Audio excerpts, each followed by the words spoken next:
Buenos días, buenas tardes, buenas noches, buenas lo que sea. Gracias por estar nuevamente en su podcast Lecturas para el Alma. El día de hoy iniciamos con un nuevo libro, que es el libro Fuentes de Sanación del Padre Darío Betancourt. Es continuación del libro que ya subimos íntegramente aquí a Lecturas para el Alma, que se llama Vengo a Sanar. Este está más centrado en los sacramentos, lugares donde podemos sacar la sanación directamente. Es un complemento. Vengo a Sanar es un libro excelente, pero este es como que un DLC en los videojuegos, o sea, un agregado para sacarle más jugo. Comenzamos. Introducción. Jesús es el único mediador entre Dios y los hombres. Primera de Timoteo 2:5. Es el Salvador. Primera Mateo 1:21. Que ha venido para que tengamos vida y vida en abundancia. Juan 10:10. Liberándonos de toda esclavitud y sanándonos de toda enfermedad. Hechos 10:38.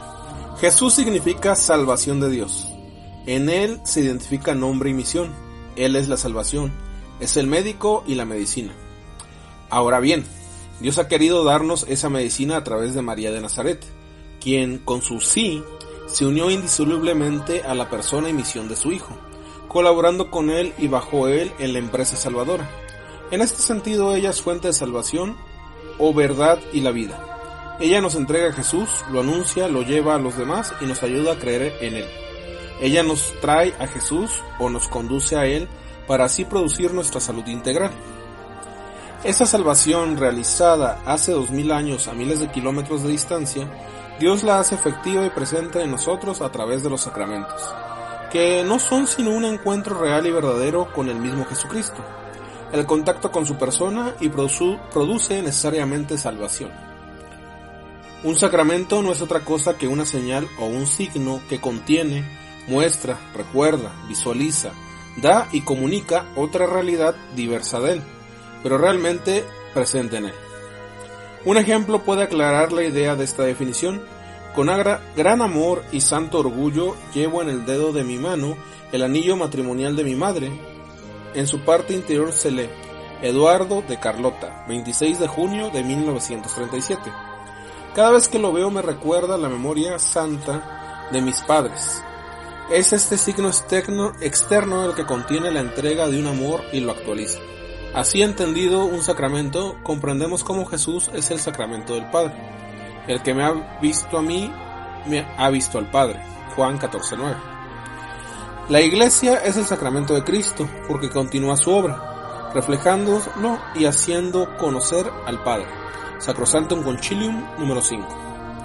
En la Iglesia la Virgen María es el sacramento por excelencia de su Hijo Jesucristo. Ella es el prototipo de la Iglesia.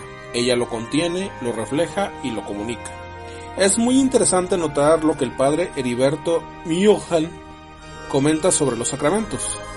Miohan se escribe M-U-H-L-E-N. Hay que subrayar que los sacramentos contienen objetivamente la oferta de la gracia, benevolente de Dios, pero solo como oferta. El Concilio de Trento dice expresamente: nosotros recibimos la justicia de Dios y con ello la presencia del Espíritu Santo, conforme a la medida, mensura, que el Espíritu Santo otorga a cada uno como el que quiere. 1 Corintios 12:11. Y según la disposición y cooperación propias de cada uno. Diessinger 1529. Por consiguiente, en la recepción de un sacramento son posibles diversos grados de intensidad, según la disposición y apertura de cada uno. El que en la recepción de un sacramento se da una experiencia personal e incluso emocional de la presencia del Espíritu Santo, depende por tanto de la apertura y disposición personal de cada uno. Por consiguiente, la recepción de un sacramento no es en modo alguno un acontecimiento automático o incluso mágico, sino absolutamente personal. Si la tradición católica acentúa que los signos sacramentales actúan ex opere operato, esto es, por la misma acción sacramental que se realiza, esto quiere decir simplemente que la oferta salvífica de Dios es independiente de la medida de intensidad con que el ministro realiza el signo sacramental. Dios no hace depender su oferta salvífica de las posibilidades o reales limitaciones morales de aquellos a quienes ha llamado, para que sean mediadores de su salvación. Todos los sacramentos nos comunican la vida de Dios en plenitud. Bautismo, dando la gracia que necesitamos. Confirmación, fortifica la vida y nos capacita para ser testigos con poder. Reconciliación, nos recupera la vida perdida. Unción de los enfermos, proporciona la salud de los enfermos. Orden sacerdotal, nos configura con Cristo, cabeza de la Iglesia. Matrimonio, da la unidad y enriquece el amor. En fin, todos nos comunicamos a Jesús, Eucaristía, y con Él y en Él su salvación completa, sanación espiritual y salud física. En muchos de los testimonios que ilustran los diferentes capítulos de este libro, se pueden ver las abundantes bendiciones de Dios que las personas han recibido cuando se preparan con una fe expectante de que algo van a recibir. Los sacerdotes deberíamos preparar más al pueblo de Dios sobre este aspecto de los sacramentos. En algunos testimonios he cambiado el nombre real de las personas, fechas y lugares para no comprometer a ninguno de ellos. Nueva York, 8 de diciembre de 1985, fiesta de la Inmaculada Concepción de la Virgen María. Capítulo 1. María. No quisiera presentar a María de una manera emotiva, sentimental, viendo en ella lo que no existe, angelitos, estrellitas y rayitos. Ella es mucho más que todo eso. Quisiera acercarme con cariño y amor filial, pero al mismo tiempo con objetividad a su persona tan singular. En María de Nazaret encontramos una fuente abundante e inagotable de salud. Número 1. El oficio de María. El don más grande que Dios nos ha dado es el regalo de su Hijo, Jesucristo, Dios y hombre verdadero, el cual vino por medio de María. De esta forma podríamos afirmar que Dios nos dio la salud y salvación por la mediación de ella. René Laurentin reproduce un fragmento del conocido filósofo francés Jean-Paul Sartre, que hermosamente describe la unión entre Jesús y María. La Virgen está pálida y mira al niño. Lo que habría pintado sobre su cara es una maravillosa ansiedad que nada más ha aparecido una vez sobre la figura humana, porque Cristo es un niño, la carne y el fruto de sus entrañas. Ella lo ha llevado 9 meses y le dará el pecho, y su leche se convertirá en sangre de Dios, y por un momento la tentación es tan fuerte que se olvida de que Él es Dios. Le aprieta en sus brazos y dice, mi pequeño. Pero en otros momentos se corta y piensa, Dios está ahí, y ella expresa de un religioso temor ante ese Dios mudo, ante ese niño aterrador. Porque todas las madres se sienten a ratos detenidas ante ese trozo rebelde de su carne que es su hijo, y se sienten desterradas ante esa nueva vida que se ha hecho con su vida, y que tienen pensamientos extraños. Pero ningún niño ha sido más cruel y rápidamente arrancado de su madre, porque Él es Dios, y sobrepasa por todas partes lo que ella puede imaginar. Pero yo pienso que hay también otros momentos rápidos y escurridizos en los que ella siente a la vez que Cristo es su hijo, su pequeño, y que es Dios. Ella le mira y piensa, este Dios es mi hijo, esta carne divina es mi carne, ha sido hecho por mí, tiene mis ojos y el trazo de su boca es como el de la mía, se parece, es Dios y se me parece. A ninguna mujer le ha cabido la suerte de tener a su Dios para ella sola, un Dios tan pequeño que se le puede tomar en brazos y cubrir de besos, un Dios tan cálido que sonríe y respira, un Dios que puede tocar y que ríe, y que en uno de esos momentos cuando yo pintaría a María se supiera pintar. René Laurentin, corto tratado sobre la Virgen María, página 136. Un protestante pregunta, una vez estaba predicando a un grupo de protestantes, sin quererlo, casi inconscientemente se me ocurrió mencionar a la Virgen María. Acordándome que todos eran protestantes, pasé angustia y confusión. Como no atinaba a dar una solución al hecho de haberla mencionado, en menos de un segundo oré así, Virgencita, ayúdame, ya te mencioné y esta gente no te quiere. Entonces me vino a la mente la idea de decirles, bueno, los católicos creemos que la Virgen María es un regalo para nosotros, y continuó el tema de mi conferencia. Al terminar el pastor me dijo delante de todos, Padre Darío, ¿puedo hacerle una pregunta? Por supuesto. ¿Cómo nos redimió Jesucristo? Con su pasión y su muerte, derramado hasta la última gota de su sangre. Cuando usted comulga de acuerdo con su fe católica, ¿recibe el cuerpo y la sangre de Jesús? Así es. ¿Y de dónde consiguió Jesucristo su cuerpo? De la Virgen María, contesté yo. Al oír mi respuesta, el pastor asintió con la cabeza y continuó. Bien. Entonces, en cierta forma, al recibir la comunión, está recibiendo el cuerpo y la carne de la Virgen María. Como yo le dije que sí, él añadió. ¿Y cuando usted recibe el vino, recibe la sangre de Jesús? Así es, le dije yo. ¿Y de dónde consiguió la sangre Jesucristo? Mi respuesta fue idéntica a la anterior, de la Virgen María. Entonces, en cierta forma, cuando recibimos la comunión, recibimos la sangre de la Virgen María. En este momento el ministro, mirando a la asamblea, dijo: podemos concluir lógicamente que en cierta forma fuimos redimidos con el cuerpo y la sangre de la Virgen María. No se crean tan orgullosos los católicos de tener a María solo para sí. Ella es un regalo para todo cristiano que con imparcialidad, sin haber sido previamente prejuiciado contra ella, sino que con su fe lea las Escrituras, encontrará la realidad de esta mujer tan singular, escogida por Dios, para ser la madre de su Hijo Jesucristo. Lleno de admiración por los comentarios de este ministro, fui en privado a su casa para verle y me siguió preguntando: ¿reza usted el rosario? Bueno, el rosario completo no, pero sí rezo una decena de los 5 misterios del rosario cada día por las intenciones del Papa. ¿Tiene rosario? No. ¡Qué vergüenza! Con mucho gusto le regalo el mío, y sacándolo del bolsillo del pantalón me lo obsequió. Entonces yo le devolví la pregunta: ¿usted lo reza? El canto del Magnificat me llena de una gran ternura hacia Dios, porque es la expresión externa del sentimiento interno de un alma llena y enamorada de Él. Esto me lleva a alabar a Dios de la misma manera que ella, cuando llena del Espíritu exclama: desde ahora me llamarán bienaventurada todas las generaciones. Eso me ayuda mucho a mantenerme en oración, pasando las cuentitas del rosario mientras digo: bendito seas, gracias por darnos a Jesús. Bendita seas, gracias por darnos a Jesús. Cuando una persona descubre el papel de María en la historia de la salvación, no puede hacer menos que admirarla como el hermano evangélico del testimonio anterior. Número 2. María en la Biblia. Dios dijo a la serpiente: pondré enemistad entre ti y la mujer, entre tu linaje y su linaje. Él te atacará la cabeza y tú le atacarás el calcañar. Génesis 3:15.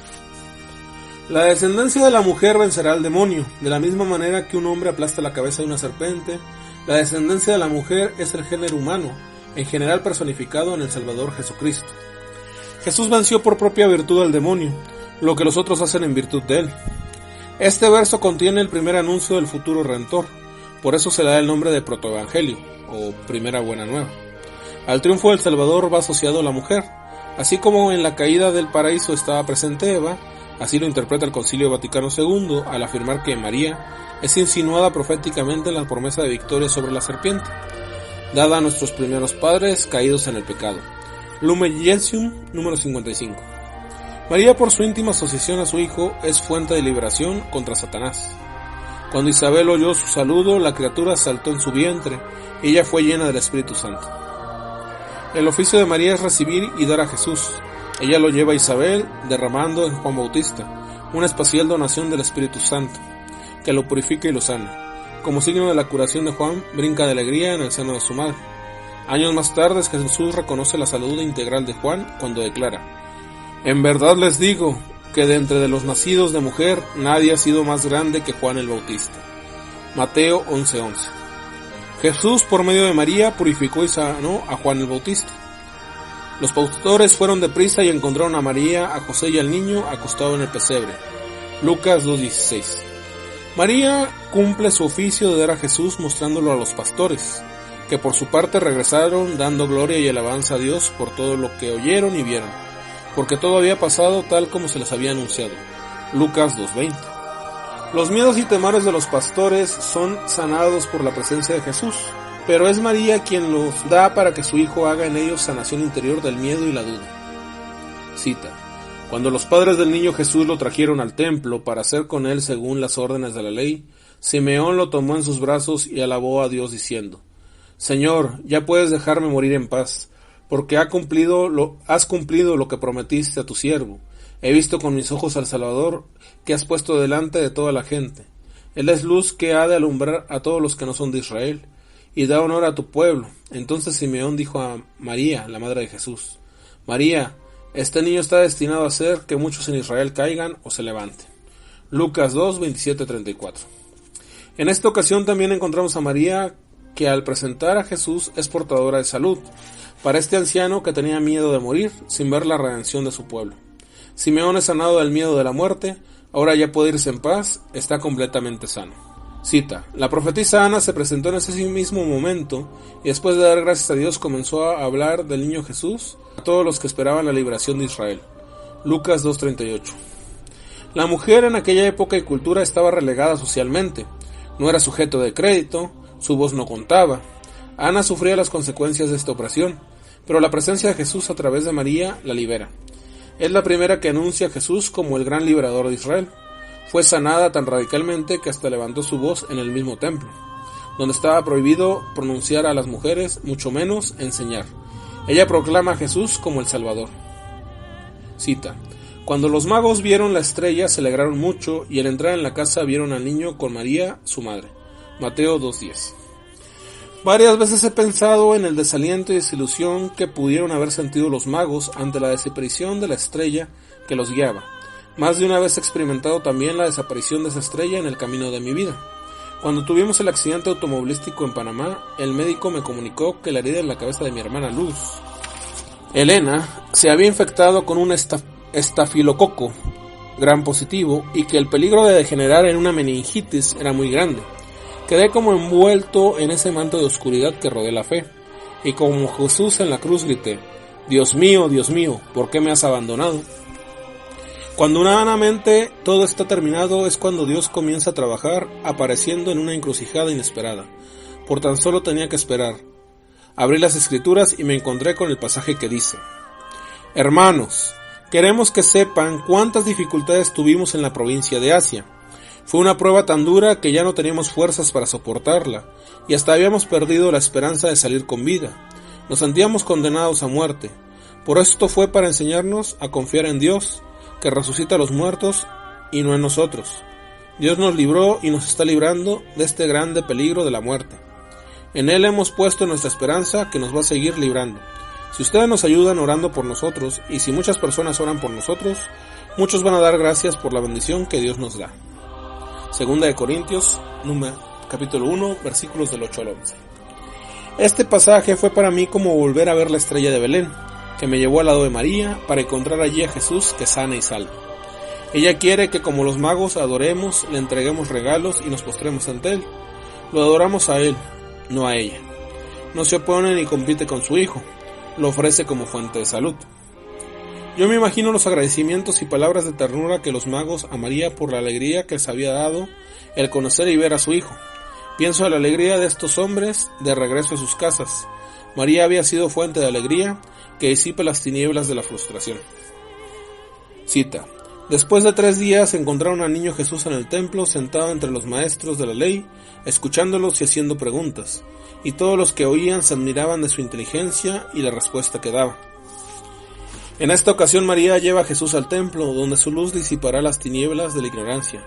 Jesús es la verdad que nos cura de nuestras dudas, y es María quien nos lo presenta. Cita: Jesús le responde: ¿Qué tengo yo contigo, mujer? Todavía no ha llegado mi hora. Juan 2:4. Esto que Jesús hizo en Caná de Galilea fue la primera señal milagrosa con la cual mostró su gloria y sus discípulos creyeron en él. Juan 2:11. María nos deja aquí un testamento espiritual que es la receta maestra para curar todos nuestros males. Ella es como la enfermera que nos dice y nos ayuda a seguir todas las indicaciones del médico divino para obtener la salud total. Gracias a ellas tenemos el vino nuevo de las bodas eternas del Cordero. Número 3. María Corredentora. El título de Corredentora que se viene aplicando a la Virgen desde el siglo XV no debe entenderse en el sentido de una equiparación a la acción de María con la labor salvadora de Cristo, que es el único Redentor de la humanidad. Primera de Timoteo 2:5. Como la Virgen misma necesita la redención y fue redimida por Cristo, la cooperación de María a la redención objetiva es indirecta y mediante por cuanto ella puso voluntariamente toda su vida en servicio del Redentor, padeciendo e inmolándose con él al pie de la cruz. Como observa Pío XII en su encíclica Mystici Corporis de 1943, la Virgen como nueva Eva ofreció en el Gólgota al Padre Eterno su Hijo, juntamente con el sacrificio total de sus derechos y de su amor que le correspondían como madre de aquel Hijo. Dessenger 2291. Número 4. La sanación de María. Podemos ser instrumentos de sanación y salvación en la medida que hayamos experimentado de parte de Dios. Si María la experimentó de manera tan singular, ¿qué hay extraño en que ejerza este ministerio de forma abundante?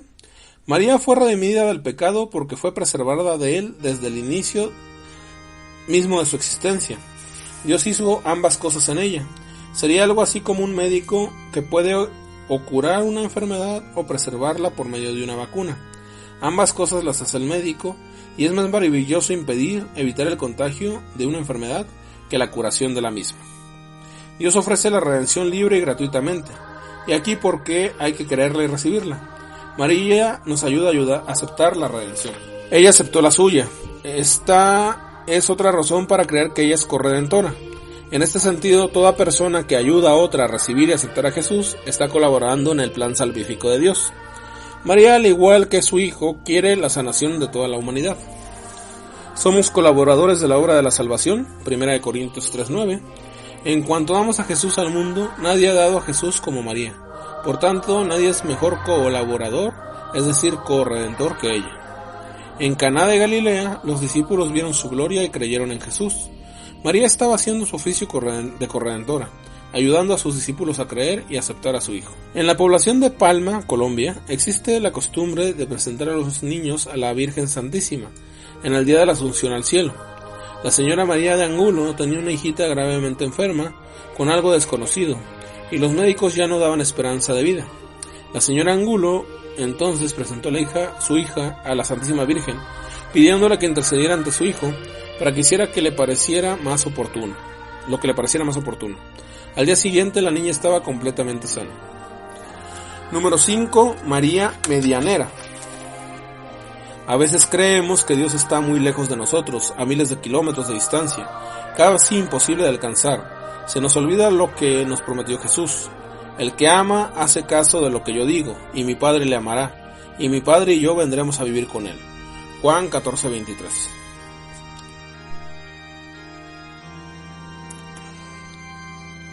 Hablando del Espíritu Santo dijo: los que son del mundo no lo pueden recibir porque no lo ven ni lo conocen, pero ustedes lo conocen porque Él está con ustedes y se quedará siempre con ustedes. Juan 14:17. No está lejos, en Él vivimos, nos movemos y existimos. Hechos 17:28. Dios está en nosotros. Si todos los cristianos, por nuestra unión con Cristo, por el bautismo, tenemos un poder de intercesión, con mayor razón los bienaventurados del cielo, entre quienes ocupa un lugar eminente la Madre de Jesús. Desgraciadamente, algunas veces, por hacer resaltar su gran poder, mostramos un Dios airado, enojado e irritado con la humanidad, con lo cual los creyentes, en vez de buscar protección en Dios, buscan protección contra Dios, siendo María este escudo protector. Su oficio es otro muy diferente: amar y hacer amar a Jesús.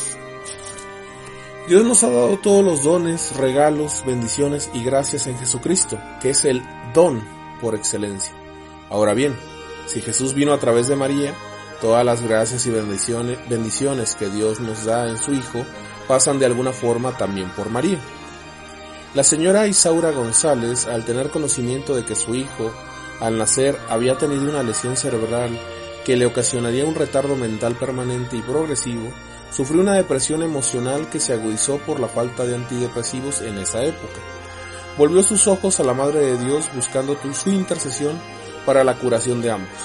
Su hijo no se sanó, pero ella logró la curación de su estado depresivo y como agradecimiento a la Virgen Santísima, bautizó a su siguiente hijo con el nombre de María en honor de la Madre de Dios.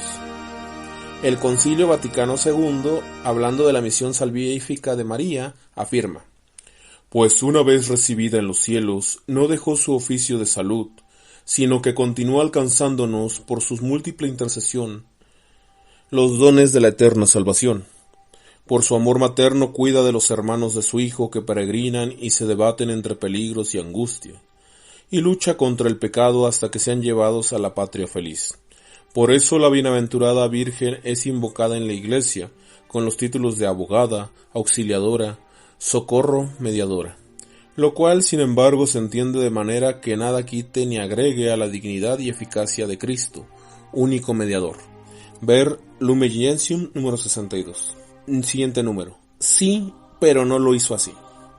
Una vez predicando sobre el tema de la intercesión de María, un protestante argumentó: Dios podría haber enviado a su Hijo de otra manera, haciendo a María a un lado. Ciertamente, pero no lo hizo así, escogió a María.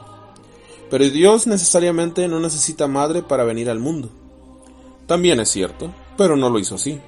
Dios quiso darle a su hijo una madre, María.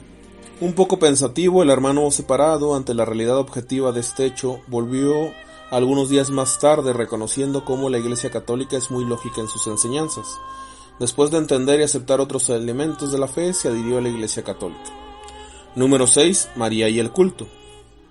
Aparte del culto oficial de la Santa Iglesia tributa a la Virgen María por medio de la Sagrada Liturgia, hay otras devociones de piedad de los fieles. En unas y otras puede ver la creencia de que María nos ayuda para buscar la salud. Inciso A. Culto litúrgico. Las más altas y más limpias expresiones de la piedad hacia la bienaventurada Virgen han florecido en el ámbito de la liturgia o han sido incorporadas a ellas. Marialis Cultus número 15. El culto público ejercido por la Iglesia en honor de la Virgen ocupa un lugar de preeminencia. En la Reforma litúrgica, 4 dogmas marianos se encuentran conmemorados. Inmaculada Concepción, 8 de diciembre. Maternidad Divina, 1 de enero. Anunciación del Señor, 25 de marzo. Asunción a los cielos, 15 de agosto. La liturgia recuerda también otros acontecimientos marianos como el nacimiento de María, su presentación en el templo, la visita a Isabel, la presentación del Señor, María Reina, María Mediadera de todas las gracias, etc. También son muchas las misas y oficios que la Santa Iglesia ha aprobado en sus diferentes advocaciones, como fuentes de salud, Nuestra Señora de la Salud, Nuestra Señora de los Remedios, Nuestra Señora de las Misericordias. Las plegarias eucarísticas hacen una memoria muy especial de ella. Cita: en unión con toda la Iglesia veneramos en primer lugar la memoria de la gloriosa y siempre Virgen María, Madre de Jesucristo, nuestro Dios y Señor. Plegaria Eucarística número 1. Cita: ten misericordia de todos nosotros para que en María, la Virgen Madre de Dios, etc. Plegaria Eucarística número 2. Las plegarias 3 y 4 también la mencionan. Muchas ocasiones del misal, lecturas del leccionario y de la lectura de las horas la toman en cuenta de manera especial. Un punto muy significativo es descubrir el papel de la Virgen en los sacramentos para ayudarnos a que estos signos instituidos por su Hijo produzcan todo el fruto que contienen. Ver el libro titulado La Virgen María y los Sacramentos por A. Bandera. Tengo un amigo llamado Octavio a quien el Señor le ha dado un amor muy especial por la Virgen María, y él la llama con el nombre cariñoso de Macuca. Una vez recibí una carta de él que dice: Buenos Aires, Argentina, 14 de marzo de 1981. Querido Darío, te quiero contar que estoy sintiendo un amor muy especial por María Niña. Antes de cerrar este sobre, voy a ir a alguna librería a ver si encuentro la imagen de María a la que yo le rezo. Resulta que yo siempre me imagino a María cuando era chiquita y me encanta verla de esa edad. Y me la imagino jugando con sus amiguitas o juntando piedritas o de la mano de sus padres. Entonces me compré una imagen de una bebita como de 5 años. Y como no existen imágenes de María Niña, yo me imagino a María. Era como la bebita de esa imagen. Hace un tiempo me pasó algo increíble. Resulta que me fui a Bariloche, a 2000 kilómetros de aquí, que es un lugar de montañas. Estaba viviendo en una posada en plena montaña, así que los únicos vivientes que había a varios kilómetros a la redonda éramos el dueño de la posada, el perro y yo. Una de esas tardes me puse a caminar por un bosque solitario y me vino a la mente una canción que me gusta muchísimo y se llama María de Nazaret. Pensando y pensando me puse a orar a María. Después le pregunté: María, ¿por qué nunca se ven imágenes tuyas de cuando eras chiquita? ¿Por qué todas las iglesias dedicadas a ti tienen nombres gigantes como Nuestra Señora del Perpetuo Socorro, Nuestra Señora de Luján, etcétera, etcétera, y ninguna se llama María Niña? ¿Qué te cuento? Que cuando termino de pensar en eso, veo a lo lejos una casita. Me acerco más y veo que es una capilla, blanca, hermosísima como por lo simple que era. ¿Adivina con qué nombre tenía? María Niña. Te cuento que eso me pone la piel como gallina de la emoción. Qué linda fue esa respuesta de María. En medio de un bosque de altas montañas, lejos de todo me estaba esperando. Yo le voy a pedir a María, mucho a María Niño por ti, pues fue gracias a que te conocí, que me acerqué a ella, y a pesar de que me bamboleo como un trozo en las olas, siempre termino volviendo. Es como si algo me trajera siempre de nuevo, haya lo que haya. Bueno, que estés muy bien y que María Niña te bendiga. Un abrazo. Tu amigo Octavio. Inciso B. Piedad popular y santuarios marianos. El Papa Juan Pablo II, en su homilía en el santuario de Zapopan, el 30 de enero de 1979, dijo: esta piedad popular en México y en toda América Latina es indisolublemente mariana. El Papa reconoce que los cristianos de todo el mundo caminan de una manera muy espontánea hacia María en busca de ayuda en sus necesidades, aunque en su forma externa sus expresiones no siempre son muy claras, pero todas van de una u otra manera con una fe profunda y sencilla. Todo esto debe aprovecharse para evangelizar y renovar a los cristianos. En la misma homilía de Zapopan, el Papa afirmó: nuestra visita al santuario de Zapopan, la mía hoy y la vuestra tantas veces, significa por el hecho mismo la voluntad y el esfuerzo de acercarse a Dios y de dejarse inundar por Él, mediante la intercesión, el auxilio y el modelo de María. En estos lugares de gracia tan característicos de la geografía religiosa mexicana y latinoamericana, el pueblo de Dios, convocado en la iglesia con sus pastores, se reúne en torno al altar y bajo la mirada materna de María, para dar testimonio de que lo que cuenta en este mundo y en la vida humana es la apertura al don de Dios que se comunica en Jesús, nuestro Salvador, y nos viene por María. El Papa añade: los santuarios marianos, donde acuden anualmente millones de peregrinos con un profundo sentimiento de religiosidad, pueden y deben de ser lugares privilegiados para el encuentro de una fe cada vez más purificada que los conduzca a Cristo. Esto exige la responsabilidad a los responsables pastorales, poner por obra un sistema de evangelización apropiado, mediante una liturgia adaptada, una sólida catequesis y la depuración prudente de formas inadecuadas de religiosidad. Requiere además de purificarlos de todo tipo de manipulación y de actividades comerciales. El Papa, hablando de María, añade: ella es el refugio de los pecadores. El pueblo de Dios es consciente de la propia condición de pecado. Si la conciencia de pecado nos oprime, lo buscamos por medio de María, cuyos santuarios son lugares de conversión, de penitencia, de reconciliación con Dios. Ella despierta en nosotros la esperanza de la enmienda y de la perseverancia en el bien. Aunque a veces puede parecer humanamente imposible, ella nos permite superar las múltiples estructuras de pecado en las que está envuelta nuestra vida personal, familiar y social. Nos permite obtener la gracia de la verdadera liberación, con esta libertad con la que Cristo ha liberado a todo hombre. Inciso C. El Santo Rosario. En el Santo Rosario, la oración más común con la que el pueblo cristiano se vuelve hacia la Madre de Jesús para pedirle por su intercesión la salud que da a su Hijo. ¿Cómo rezar el Santo Rosario? El Santo Rosario es el resumen de la historia de la salvación, el Evangelio presentado en 15 cuadros, el Catecismo expuesto en 15 gráficas, el compendio del año litúrgico, la síntesis de la liturgia, la celebración de la palabra de Dios, el breviario del cristiano. El Oriente Dominicano, Ecuador, número 349.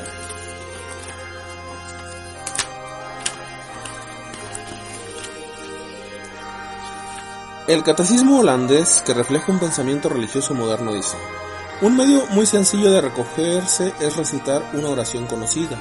Mayor silencio interior nos procuramos con una oración vocal más larga, tomada por ejemplo, de un devocionario o de uno o varios salmos. Tampoco en este caso es posible pensar siempre en las palabras.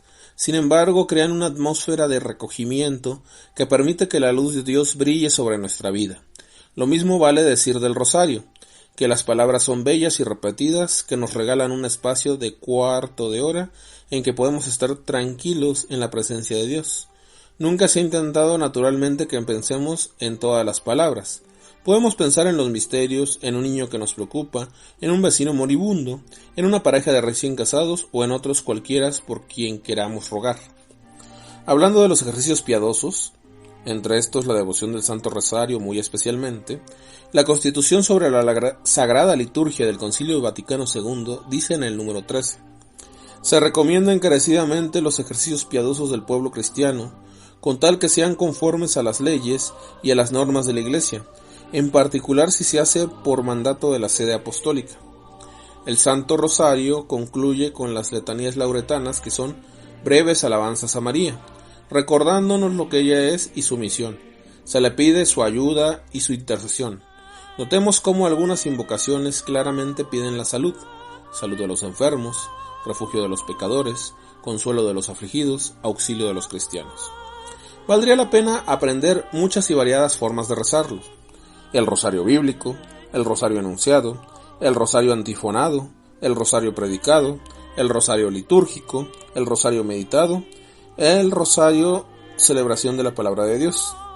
Para aprender mejor de una de las maneras anteriores, a ver el libro titulado El Rosario de María Hoy, Colegio Apostólico Peninsular, Iglesia de la Sagrada Familia, Mérida, Yucatán, México. Inciso: el rosario en el Espíritu Santo. Encontré un grupo de carismáticos en México que rezaban el rosario en el Espíritu Santo.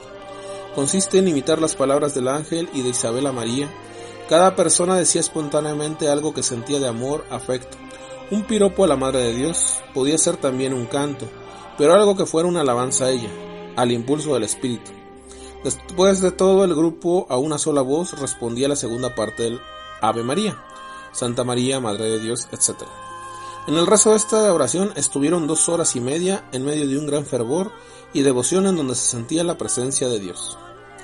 La señora Lucrecia Scott, que no era muy devota del Santo Rosario, le ofreció a la Santísima Virgen la recitación de este durante 10 días para que su hija pudiera conseguir un trabajo de acuerdo a las circunstancias favorables a su condición de esposa y madre. Al 4.º día de estar cumpliendo con su promesa, su hija encontró el trabajo tal como lo deseaba y lo había solicitado. Número 7. María y sus apariciones. Durante todos los siglos de la historia del cristianismo, como se ha oído hablar de diferentes apariciones de la bienaventurada Madre de Dios a muchas personas, se dice que en Zaragoza la Santísima Virgen se apareció al apóstol Santiago a orillas del río Ebro, cuando aún estaba en su carne mortal, para ser este el santuario más antiguo de culto a María. Inciso A. Los mensajes. En sus diferentes apariciones nos ha traído mensajes llenos de amor y de misericordia. Todos más o menos nos hablan de lo mismo: oración, conversión, penitencia, ayuno, amor a la Iglesia, amor a su Hijo, frecuentar los sacramentos. Todos estos mensajes están en perfecta consonancia con el Evangelio y con la doctrina de la Iglesia, lo que hace increíble la autenticidad de las apariciones. Inciso B. Los signos, curaciones. En las apariciones de la Virgen aparecen también los signos milagrosos. No sería la Madre de Dios las que se aparece si no hiciera manifestaciones del amor de su Hijo. En Caná intercedió en favor de sus hermanos. Igualmente, en las apariciones y santuarios, ella alcanza gracias sensibles para nosotros. Inciso C. Las conversiones. Un gran signo de la autenticidad de las apariciones son las conversiones. La sanación del alma es más difícil que la del cuerpo. En los lugares de las apariciones, aunque las curaciones físicas son abundantísimas, las conversiones son aún mayores.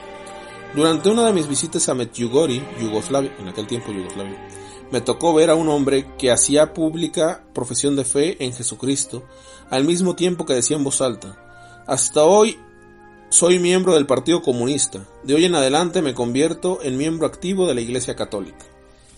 Inciso D. Los santuarios. Los santuarios más famosos donde se dan tantas curaciones son Fátima, Lourdes y entre nosotros el santuario de Guadalupe en México. Allí el diálogo que el indio Juan Diego sostiene con la Señora del Cielo es largo y precioso. El día en que él trataba de evadirla porque iba deprisa a buscar un sacerdote para confesar a su tío Juan Bernardino, que se encontraba muy grave, la Virgen sale a su encuentro, a un lado del cerro, y le pregunta a dónde va. El indio se excusa por no haber cumplido con lo que ella le había pedido, debido a la enfermedad de su tía, a lo que la señora, llena de amor y compasión, responde: oye y ten entendido, hijo mío el más pequeño, que es nada lo que te asusta y te aflige. No se turbe tu corazón, no temas a esa enfermedad ni a otra alguna enfermedad y angustia. ¿No estoy yo aquí que soy tu madre? ¿No estás bajo mi sombra? ¿No soy yo tu salud? ¿No estás por ventura en mi regazo? ¿Qué más has menester? María en el Tepeyac se manifiesta como fuente de salud. Duda, se aparece en Medjugorje, Yugoslavia. Desde el 24 de junio de 1981 hasta nuestros días, el libro es del 1985, 6 jóvenes dicen ver todos los días a la Santísima Virgen, quien les comunica mensajes muy importantes. La jerarquía está investigando cuidadosamente esos acontecimientos. Existen signos y mensajes que serían difíciles de explicar si no fueran apariciones reales. El mensaje más importante de Medjugorje es el de la paz. Pongan la paz de Dios en su corazón. Vívanla ustedes primero y luego difúndanla, dice la Virgen. Otro mensaje es el de la conversión, dice la Virgen. Muchos cristianos solo figuran en el archivo parroquial, sin acordarse de su cristianismo. Otros van a la iglesia, pero sin tener verdadera fe. Los cristianos deben ser para los demás un signo viviente, y así ayudarles a convertirse y salvarse. A todos deben de convertirse. En cuanto a la oración, ha dicho: hay muchos cristianos que son débiles porque oran poco, otros que ya no creen porque no hacen oración. Hay que volver a la oración. El mínimo son el credo, 7 Padres Nuestros, 7 Ave Marías y 7 Glorias. 5 en honor de las llagas de Jesús, 1 por las intenciones del Santo Padre y 1 para pedir el don del Espíritu Santo. Ustedes piden demasiadas cosas materiales. Esto significa que no han entendido nada. Sobre el ayuno ha dicho: oren y ayunen. No tengo más que decirles porque con la oración y el ayuno ustedes lo pueden conseguir todo. Ayuden en pan y agua el miércoles y el viernes, de una manera peculiar, insiste en ayuno de televisión. En cuanto a las curaciones y milagros allí efectuados, son muchas las cosas extraordinarias. Se oye decir: vale la pena mencionar 3 que sobrepasan cualquier explicación científica. Un muchacho que ha sido operado 3 veces del cerebro y desahuciado por los médicos del hospital, se ha curado y ahora trabaja normalmente. Una mujer con esclerosis múltiple también se curó. Otra mujer a quien se le aplastó y rompió la 11ª vértebra, como puede verse en la radiografía, no podía moverse en absoluto. La llevaron a la iglesia de Medjugorje y después de la confesión se curó súbitamente en la capilla de las apariciones. Quisiera terminar este capítulo sobre la Virgen con un canto que es muy común en la República de Colombia y que dice lo que ella es. Nota del lector, voy a recitar el canto para no cantar. A María, la hija de Dios Padre. A María, la Madre del Señor. A María, la esposa del Espíritu. Alabanzas, honor y bendición. Nueva Eva, desde antes figurada, anunciada y proclamada en la escala de Jacob. De verdad, arca nueva de la alianza, sagrario e inmaculado que lleva el Redentor. El Espíritu Santo poderoso, viniendo sobre ti con su amor, te fecundó, te llenó de sus dones y carismas e hizo de su esclava la gran Madre de Dios. Eres Madre de Cristo y de la Iglesia, modelo sin masilla donde se mira a Dios. Que nosotros al soplo del Espíritu seamos como ella, espejos del Señor. Amén. Fin del primer capítulo. Gracias por su escucha, les pedimos que sigan compartiendo estos capítulos y que se suscriban tanto al canal de iVoox como al canal de YouTube o Spotify donde ustedes nos escuchen. Muchas gracias.